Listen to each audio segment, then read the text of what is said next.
किसी भी परिस्थिति में तुम्हारे मन में कमजोरी नहीं आनी चाहिए। चाहे जैसी परिस्थिति तुम्हें याद होना चाहिए, ये इष्ट के द्वारा पास करके भेजी हुई परिस्थिति, मैं डगमगाऊं क्यों, मैं भयभीत क्यों हूं? कोई न कोई बहुत मंगल विधान मेरे इष्ट ने भेजा है परिस्थिति, इसलिए मैं मस्ती से रहूंगा, चाहे जितनी बुरी स्थिति क्यों ना आ जाए। हृदय में या बाहर परिस्थिति, स्थिति या परिस्थिति, संतुष्टा येन केनवा, ये बहुत बड़ी बात है। क्योंकि इष्ट ने भेजा है ना, चयन किया इष्ट ने, किस लिए? होगा कोई उनका विधान, मंगल विधान, शांत प्रसन्न मुद्रा, कभी खिन्न नहीं, निकल जाएगी परिस्थिति और स्थिति भी। कभी कभी अंदर में भी स्थिति गड़बड़ होती है, बाहर भी परिस्थिति। इन्हीं के वचन अभी सुनाए थे पीछे। पापियों का ऐश्वर्य बढ़ता है। प्रश्नकर्ता को सुन ले ध्यान से। ज्यादातर प्रश्न करते हैं कि धर्म में चलने वाले को बड़े धक्के मिलते हैं, पाप करने वाले बड़े मौज से होते हैं। पापियों का ऐश्वर्य बढ़ता है, स्वीकार करते हैं। क्यों? क्योंकि उनके पुण्यों का नाश किया जा रहा है। तुम धर्म के फल में संदेह मत करना। ये पापियों का जो ऐश्वर्य बढ़ रहा है, इनको जैसे फांसी की सजा देने वाले को अंतिम इच्छा पूरी की जाती है, ऐसे सर्वनाश का खेल इनका शुरू होने वाला है। इसलिए इनके पुण्यों को फटाफट भुगाया जा रहा है। भोग ले। हम तो अपनी भाषा में कहते थे एकांतिक में कि गए जैसे चार आदमी दो हाथ पकड़ के दो पैर पकड़ के ले जा रहा है, आप कह रहे हो धन्य है। ना लिफ्ट से जा रहा है, ना पैदल जा रहा है, चार आदमी की गोद में जा रहा है, 8वीं मंजिल पर ले जाए, धन्य है उसका। धन्य नहीं है, ऊपर जाके पटकने जा रहे हैं नीचे। अब बताओ, ले जाते समय तो तुम देख रहे हो कि ना लिफ्ट में है, ना पैर से चल रहा है, कितना सौभाग्य है। लेकिन परिणाम पता है आपको? ये चार लोग उसको ऊपर 8वीं मंजिल में ले जाकर पटकने जा रहे हैं। अब क्या लगेगा? धन्य नहीं लगेगा, बढ़ेगा दुर्भाग्य है, मरेगा जाके। ऐसे ही पापी आदमी जब चारों खाने में हरा भरा नजर आवे ना, बढ़ता नजर आवे, तो आप हाथ जोड़ के शोक मगन होना, अब मरेगा ये जाके। ये चार जो ले जा रहे ना, ये ऊपर से पटकेंगे जाके। चारों तरफ हरा भरा, जिधर देखो उधर माला माल, जय जय जय जय। दिया सलाई लग रही सुकृत में, पुण्य में, क्योंकि पाप कर रहा है, अब भस्म होगा। कभी कभी गुरुजन जब समझाते हैं और जब देख लेते हैं ना कि बहुत पैंग लंबी बढ़ गई, तो मौन हो जाते हैं, नहीं समझता जीव। इसीलिए भगवान भी चुप हो जाते कि पहले जल ले। अच्छा, भगवान जानते कि तू मेरा अंश जलेगा, है नहीं, तेरी कपड़ा जलेगा। ये नयनम छिन्दन्ति शस्त्राणि नयनम दहति पावकः न चैनम क्लेदयन्त्यापो न शोषयति मारुता। भगवान का बच्चा आग नहीं जला सकती, शस्त्र नहीं छेद सकता, जल नहीं डुबो सकता, वायु नहीं सुखा सकती। तो अगर डूब रहा है और मर रहा है तो मर, क्योंकि आत्मा को कुछ होना नहीं है और तेरे पाप किया है तो भोग। भगवान ऐसे देख रहे हैं। तुम कहोगे बड़े दयालु हैं, नहीं, इस समय दयालु नहीं। दयालु जान रहे हैं कि मेरे अंश को कोई फर्क नहीं पड़ना, शरीराभिमानी, पाप किया है, भोग ले। इसलिए वो अग्नि रूप भी हैं, वो जल रूप भी हैं, वो अपने में ही डुबो रहे हैं। किसको? अपने आप को। तुम्हें क्या फर्क पड़ रहा है? कुछ नहीं। हमारी भाषा समझ लो। कहें भगवान अब कहां गया, क्यों नहीं बचाया इनको, क्यों बचाए? उस समय जब उपदेश कर रहे थे कि ऐसा नहीं करना, तब तूने माना, नहीं माना तो भोग। तो बोले दया क्यों नहीं है? दया इसलिए नहीं कि असली वाले को जलन नहीं होगी और नकली वाला बचेगा नहीं। क्या? ये नकली है, यही जलेगा। असली जो भगवान का अंश है, उसमें कोई ताप नहीं लगता। तो इसलिए भगवान शरीर, जैसे ये कपड़ा जल जाए तो अपने को क्या फर्क पड़ेगा, हम तो बच गए। बोले बड़ी कृपा, हम बच गए, कपड़ा जल गया। ऐसे ही कपड़ा जलता है, हम बिल्कुल नहीं जनते, हमें न कोई शस्त्र छेद सकता है, ना अग्नि। तो ये जब भगवान का अंश जीव है, भगवान ये जानते, इसलिए दया नहीं करते। अब कोई सही ढंग से चले और फिर उसके कपड़े में भी खरोच आने की बात होगी तो भगवान नहीं आने देंगे। और तुम दूसरों के शरीरों को भून भून के चटनी के साथ खाओ तो बिना चटनी के आग तुम्हें भून देगी। हमारी बातें बुरी लगेगी, लेकिन लिख लो, बिल्कुल फायर विकेट तब आएगी जब भून के तैयार हो जाओगे। पहले बूंद नहीं पानी मिलेगा, क्योंकि तुमने चटनी लगा के खाया है। वो अग्निदेव बिना चटनी के तुम्हें खा जाएंगे, क्योंकि वही अग्नि भगवान का स्वरूप है। इसीलिए कहते हैं कि होश में ये मांस खाना, मदिरा पीना, व्यभिचार करना, पापाचरण करना बंद कर दो। प्रभु अभी तक जो हुआ अब लो नसानी, अब ना नसइयो, नहीं खतरे में हो तुम पक्का। तुम्हें नहीं दिखाई दे रहा है, कोई अविनाशी शरीर नहीं तुम्हारा। इस शरीर के लिए पापाचरण करके कभी सुखी नहीं हो सकते। तो पापियों के ऐश्वर्य को देखकर अधर्म को धारण करने वाले कभी संदेह मत करना। इनको ऐसे सुख दिया जा रहा है जैसे फांसी की सजा देने वाले को अंतिम इच्छा पूर्ति की जा रही है। बुद्धि बदल जाती है, बुरी दशा आने के पहले बुद्धि बदली जाती है। आप ना आवे ताई तहां ले जाए, वहीं ले जाएगी जहां उसका नाश होना है। बहुत सावधानी से, कोई गलती हो जाए, कोई पाप हो जाए तो तत्काल महापुरुषों से मिलो, संतों से, कि हमने ये अपराध कर दिया, उसका प्रायश्चित बता दो या हमें दंड दे दो और आगे से कभी नहीं करूंगा, अब मुझे उपाय बता। वो जो बोले, वृंदावन की परिक्रमा लगा लो, उपवास कर लो, ऐसा कर लो, बस बिना विचारे कर दो। उनके वचन से पाप नष्ट हो जाएंगे। क्रिया मात्र तो केवल एक निमित्त है, उनके वचन की तुम ये कर लो, ये ठीक हो जाएगा। तुम्हारा जीवन नष्ट नहीं हो पाएगा। यदि कोई गलती हो जाए तो उसका प्रायश्चित कर लो। देखो, जो भगवान का भजन करते हैं, कभी भगवान से कुछ मांगते नहीं, उनकी पूरी जिम्मेवारी भगवान स्वयं ले लेते हैं। अगर तुम मांगना ही है तो भगवान से भजन मांगो, भजन कि मेरा निरंतर भजन बनता रहे। तुम अल्पज्ञ हो, भजन के सिवा और जो भी मांगोगे वो धोखा हो जाएगा, कोई लाभ नहीं है। ध्रुव जी को भी बड़ी अशांति हुई थी परम पद मिलने का, अटल पद भी मिलने के बाद। यदि तुम भजन करने वाले हो तो तुम्हारी निंदा होगी पक्का। भीतर ही भीतर जब निंदा हो तो प्रसन्न होना, उससे कभी शत्रुता मत करना, क्योंकि वो निंदा करने वाला कृपा करके भगवत प्राप्ति में जो बाधक पाप है उसको वो ले रहा है। बड़ी कृपा है। निंदा करना दूसरों के पापों को लेना है, अपने को तो करना नहीं है। दूसरा कोई अपनी निंदा करे तो बहुत प्रसन्न होना है।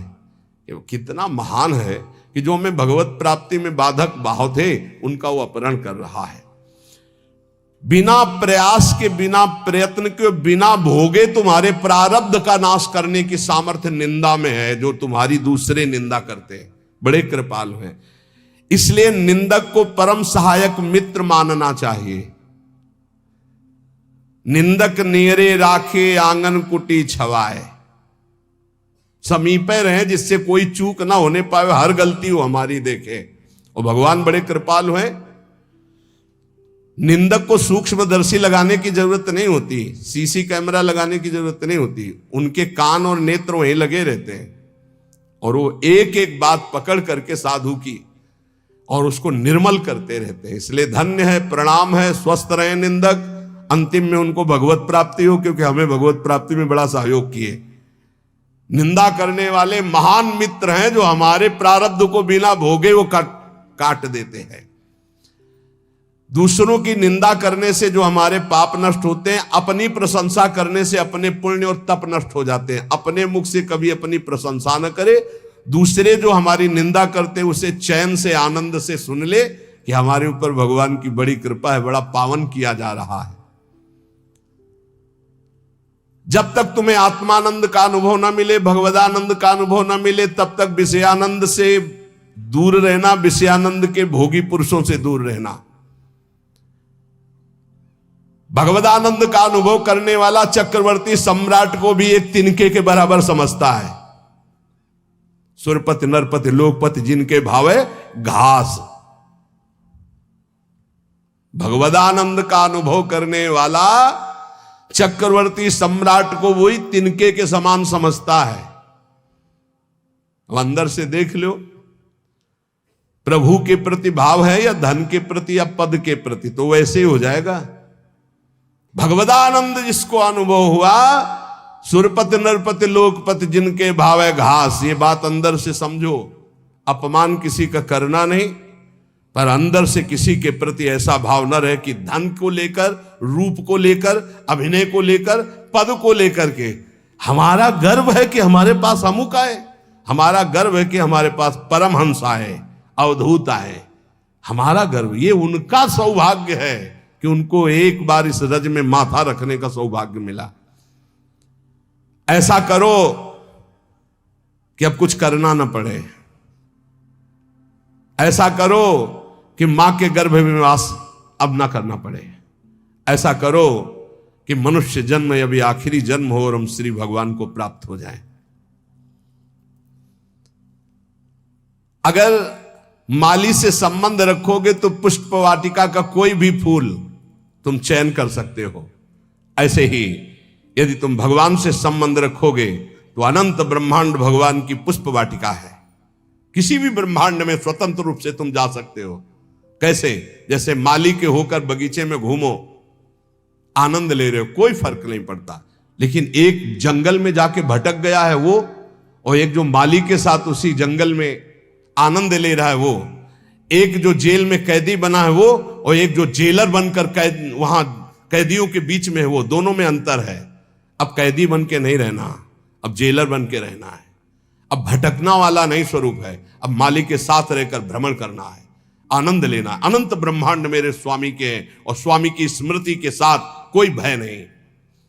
अब ये कर्म बंधनों की जेल में नहीं रहना, ये मनुष्य शरीर पाकर अब स्वतंत्र होना है। ये बात अंदर बैठा लो।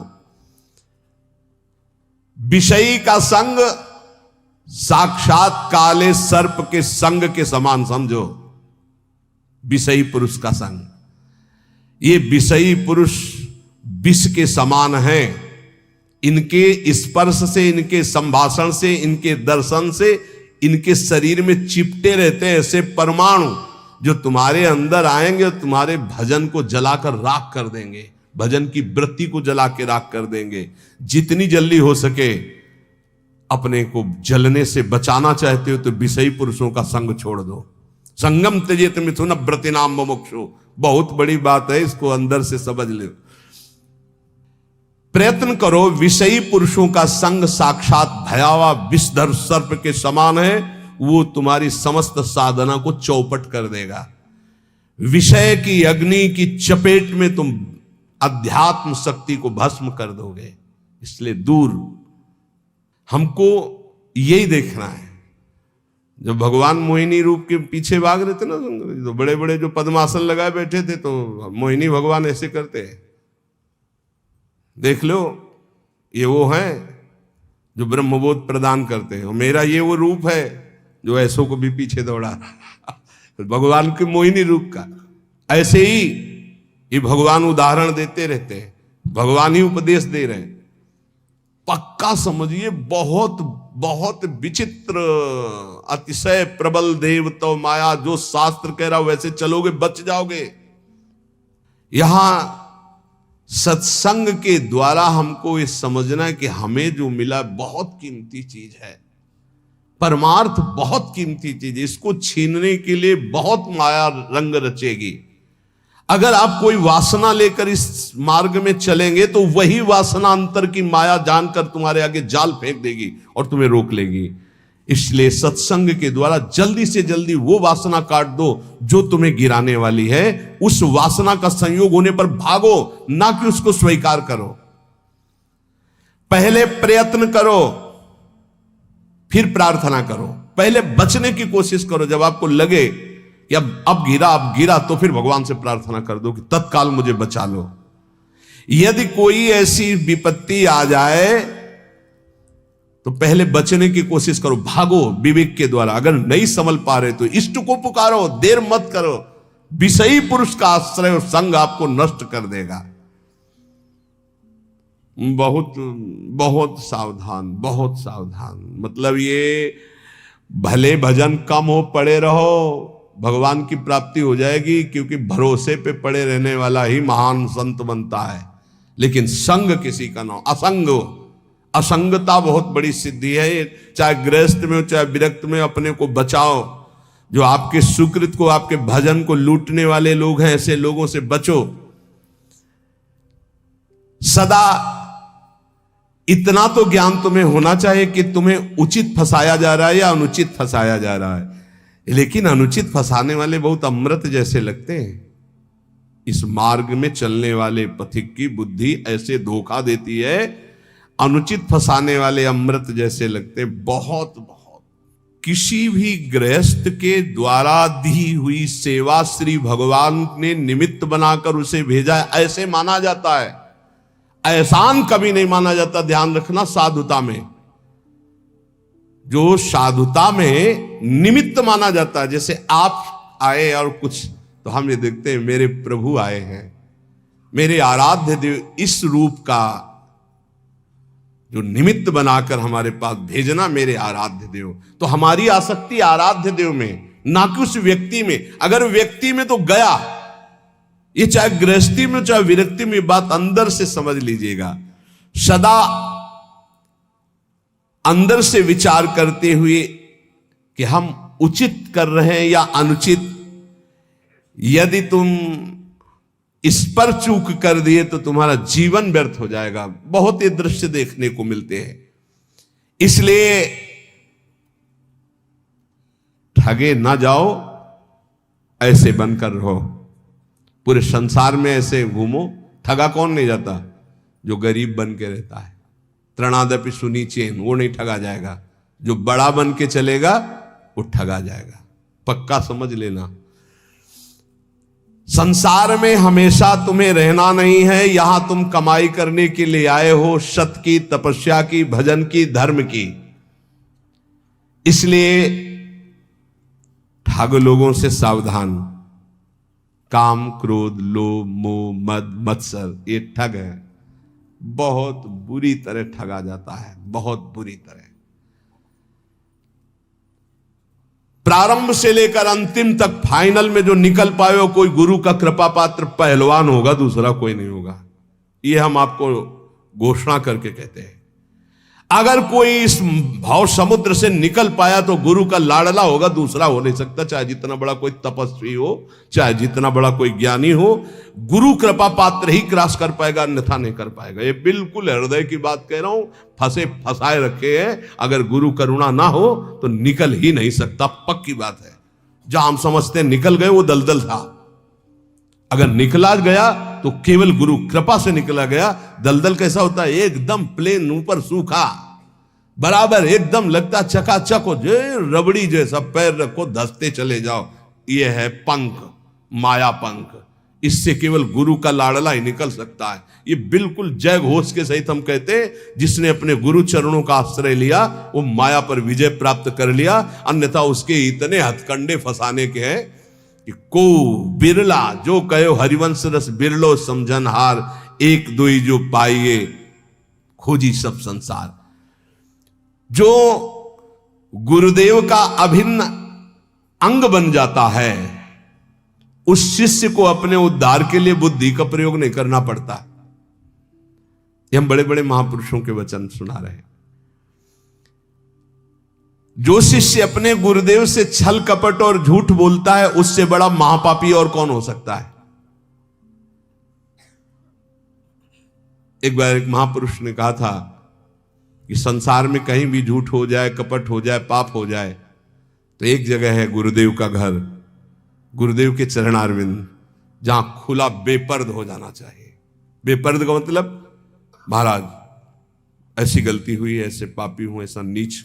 वहां बिल्कुल भय मत करो, झूठ मत बोलो, छल कपट मत करो। वो तुम्हें डांटेंगे, भगा देंगे, तिरस्कार करेंगे, कभी हमारे सामने मत आना, जा ऐसा, वो सब पाप नष्ट हो जाएंगे। यहां कह रहे जो गुरुदेव का अभिन्न अंग बन जाता है, उस शिष्य को अपने कल्याण के लिए बुद्धि लगानी नहीं पड़ती। और जो गुरुदेव के सामने छल कपट और झूठ बोलता है, उससे बड़ा कोई पाप नहीं होता। कहां मोचन करोगे? सब पापों का मोचन करने वाले तो सदगुरुदेव भगवान है।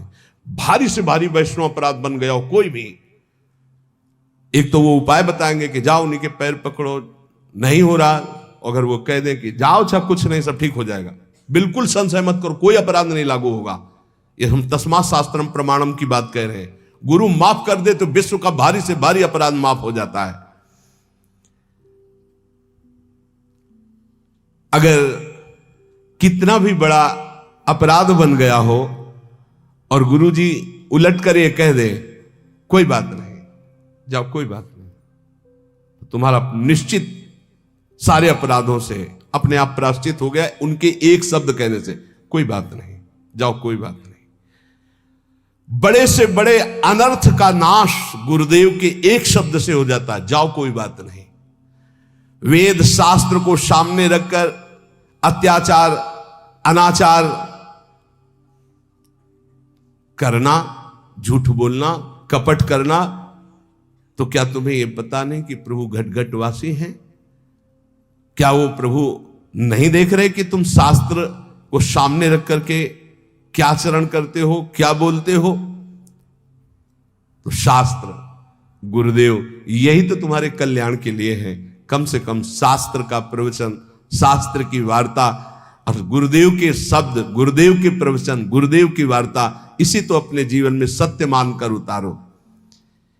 एक मनुष्य ने प्रश्न किया गुरुदेव से कि महाराज, भगवान नाम से सुना है कि सब काम हो जाता है, तो फिर संध्या, तर्पण, यज्ञ, दान ये सब करना चाहिए कि नहीं करना चाहिए?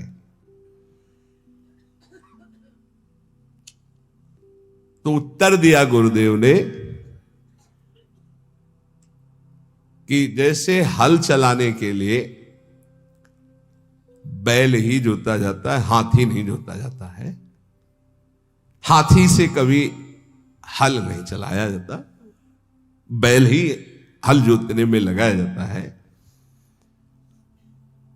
इस प्रकार जैसे दान देना है या संध्या तर्पण आदि करना है या और अन्य कार्य हैं, भगवान नाम बड़ा महान साधन है, उसको केवल भगवत प्राप्ति के लिए रखो। व्यवहार में जो कर रहे हो, ये दान है, ये पुण्य है, ये तीर्थ स्नान है या संध्या तर्पण है या और ये सब छोटे छोटे कार्य हैं, इनके लिए नाम का प्रयोग ये जहां जैसा अवसर आवे वैसा कर दो। अपनी नाम निष्ठा को प्रकाशित मत करो और नाम को केवल भगवान के लिए रखो। अजित भगवान को जीतने के लिए नाम है, उसका साधारण कार्यों में प्रयोग नहीं, उसका साधारण कार्यों से समानता मत रखो। वो एक असीम अनंत सामर्थ्यशाली सुमिर पवन सुत पावन नामो अपने बस करी राखे रामो।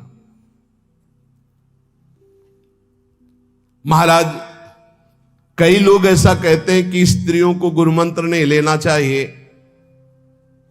स्त्री का तो एकमात्र पति ही भगवान है, पति का ही सेवन करने से उसे भगवत प्राप्ति हो जाती है।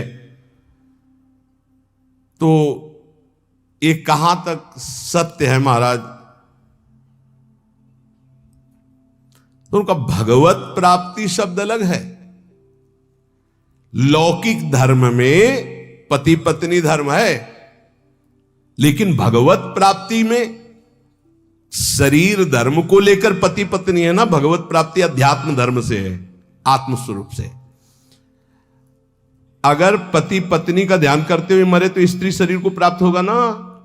पुरंजन को देखो भागवत में पढ़ के, और अगर स्त्री पति का ध्यान करते हुए तो पुरुष शरीर को जाएगी ना, पुरुष शरीर अगला बनेगा, योनि से तो मुक्त नहीं होगा ना, योनियों से तो मुक्त नहीं होगा।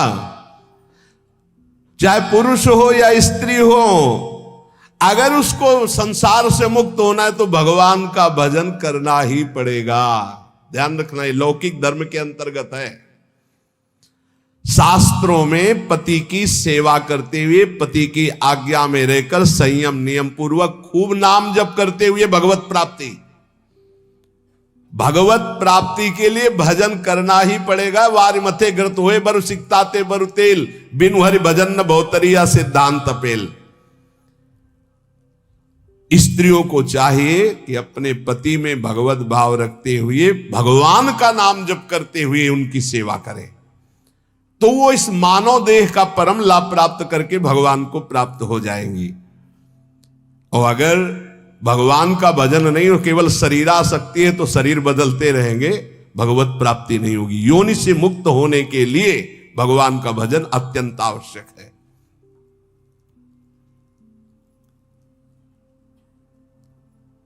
पति यदि परमात्मा का ध्यान करता है, स्त्री भजन नहीं करती, तो कहते हैं कि पति का हिस्सा पत्नी को मिल जाता है। ये छोटे छोटे इसलिए प्रश्न प्रायः ये सबके रहते हैं, ये भी प्रश्न हुए। देखो, ये लौकिक पुण्य की बात है, लौकिक पुण्य की बात कि भाई दान कर दिया पति ने 5,000 रुपए वहां प्रयाग में जाकर, पत्नी घर में है तो 2,500 के उसके आ जाएंगे, पुण्य 2,500 का। लेकिन भगवान का भजन स्वयं करने से मुक्त होगा। भगवान की प्राप्ति, जीवन मुक्तता स्वयं भजन करने से होगी। पति परमात्मा का ध्यान करेगा तो परमात्मा को प्राप्त होगा, पत्नी परमात्मा का ध्यान करेगी तो परमात्मा को प्राप्त होगी। भगवत प्राप्ति एक अलग चीज है।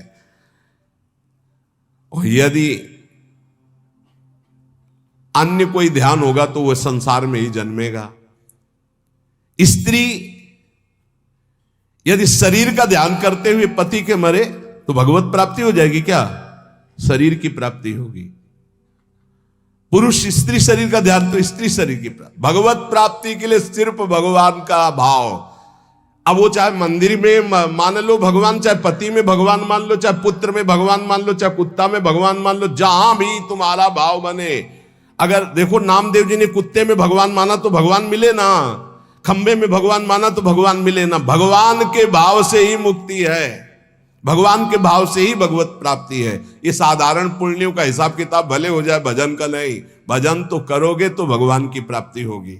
हाँ, अब जैसे कहा जाता है 21 पीढ़ियां तर जाती हैं, तो ये उसको सरकारी आदमी जो होता है उसके माता पिता को फ्री ट्रेन में नहीं होता है, परिवार के जनों को फ्री नहीं होता, तो ये है फ्री। पत्नी अगर भगवान का भजन करेगी तो उसके माता पिता का जो कुल है उसको उतारेगी। पति भगवान का भजन करेगा तो अपने माता पिता के कुल को उतारेंगे, और दोनों मिलकर भजन करेंगे तो दोनों कुलों को उतार देंगे। भजन प्रत्येक जीव को स्वयं करना होगा, स्वयं से भगवत प्राप्ति होगी। अगर भजन नहीं करोगे, तुम्हारी जिह्वा में नाम जप नहीं चलेगा तो बात नहीं बनेगी। माता पिता कुल परंपरागत वो भगवान की बनाई हुई मर्यादा है, उससे पार होता है। जब भारत सरकार ऐसी व्यवस्था कर देती कि जो सरकारी आदमी होता है उसको गाड़ी बंगला मिलता है, उसके परिवार को जो सरकारी जैसे ट्रेन आदि उसमें फ्री आने जाने की कई व्यवस्थाएं हो, तो ऐसे ही भगवान ने व्यवस्था कर दी कि जिस कुल में भगवान का भगवत प्राप्त महात्मा पैदा हुआ तो उसकी आगे की पीढ़ी, पीछे की पीढ़ी, 21 पीढ़ियां तर जाती है। तो भगवान जैसा चाहे वैसा करे। लेकिन यहां जो प्रसंग चल रहा है कि पति भजन करे, पत्नी मनमानी करे, तो पत्नी नरक जाएगी और पति भगवान को प्राप्त होगा। पत्नी भजन करे, पति मनमानी करे, शराब पिए, इधर उधर करे, तो पति नरक जाएगा, पत्नी भगवान को प्राप्त होगी। क्योंकि लौकिक संबंध ये है, पारलौकिक तो हम सब भगवान के अंश है ना। ये वर्दी केवल स्त्री पुरुष की है। हमारा भाव समझ लिया जाए कि स्त्रियां अपने पति की सेवा में रहें, पति को भगवान का स्वरूप माने और खूब भगवान का नाम जप करें। श्री कृष्ण का स्वरूप मानकर पति की सेवा करना और श्री कृष्ण नाम जप करना, इन दोनों बातों से उनको भगवान की प्राप्ति हो जाती है। ध्यान दीजिए, स्त्री को जब मृत्यु का समय आता है तब पति के बाह्य स्वरूप का ध्यान नहीं, पति के आंतरिक स्वरूप का, आंतरिक स्वरूप श्री कृष्ण, उनका ध्यान करते हुए शरीर छूटे तो भगवान की प्राप्ति हो जाती है। बार बार मृत्यु के चक्र से बचने के लिए एकमात्र परमात्मा का ध्यान, चाहे स्त्री हो चाहे पुरुष, आत्यंतिक मृत्यु से छुटकारा केवल भगवान के भजन से मिलता है। इसलिए कोई भी हो, भगवान का नाम जब निरंतर करो, सब कल्याण ही कल्याण है। ये जो महापुरुषों के अलग अलग संतों की हम बातें चयन करके लाते हैं, आपको सुनाते हैं, आप इनका मनन कीजिए और अपने जीवन में उतारिए। यहाँ के सत्संग का एकमात्र उद्देश्य है भगवत प्राप्ति। आप जैसे व्यूअर की वजह से ही हम कुछ नया करने की हिम्मत कर पाते हैं। ऐसे ही प्यार बनाए रखें और आप जहाँ रहें खुश रहें, अपने माता पिता का सेवा करते रहें और प्यार से बोलिए राधे राधे।